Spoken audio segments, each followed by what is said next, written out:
I came from my father came from my grandfather came from great-grandfather, and so on and so on. So it goes back until it all goes back to Adam alayhi salam. So then then Allah created Adam alayhi salam. So if you say, okay, what was before that? You say, well, the jinns were there. What was before that? Allah created the malaika before that. Then you say, okay, what was before the malaika? Then you say, okay, it's Allah Azza wa Jal. It's Allah Azza wa Jal. There will be a question that the shaitan will put forth. He will say, هَذَا خَلْقُ اللَّهِ فَمَنْ خَلَقَ اللَّهِ. This is the creation of Allah, so who has created Allah? Na'udhu billah. So if you think backwards in time, you think, well, what was there before Allah? But before only comes because you're thinking about time. يا أيها الناس اذكروا نعمة الله عليكم هل من خالق غير الله يرزقكم من السماء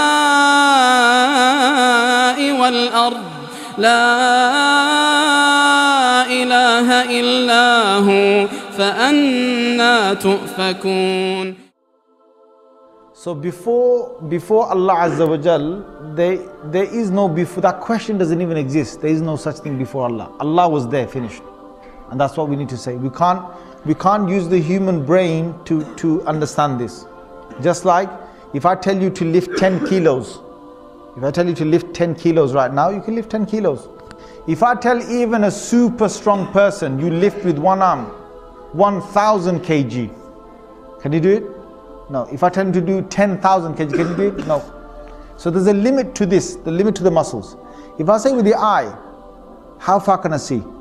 Some people can see 1 mile of a distance, some people 3-4 miles of a distance on a clear day. Some people 5 miles.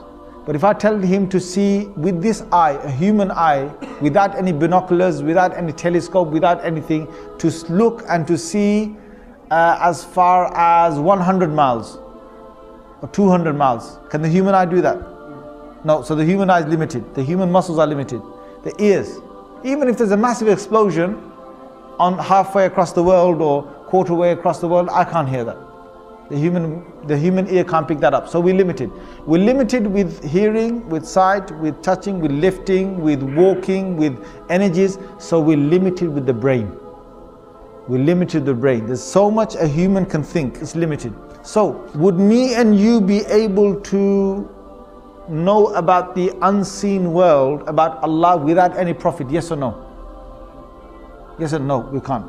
It's only through the prophets. So whatever the prophets now tell us about Allah, we have to trust it.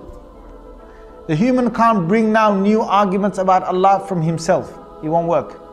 Because the whole concept of Allah is not a man-made thing. Allah has sent prophets to the earth to talk about God. So if a question is now said about Allah Azza wa Jal, about who He is, what He was and so on, no human being can ever come and talk about God without a dalil and without a prophet evidence. You have to go through a prophet. So when philosophers, when scientists, when your normal ordinary human beings, they talk about God and that God must be this, God must be that, we do not accept the authority of anybody.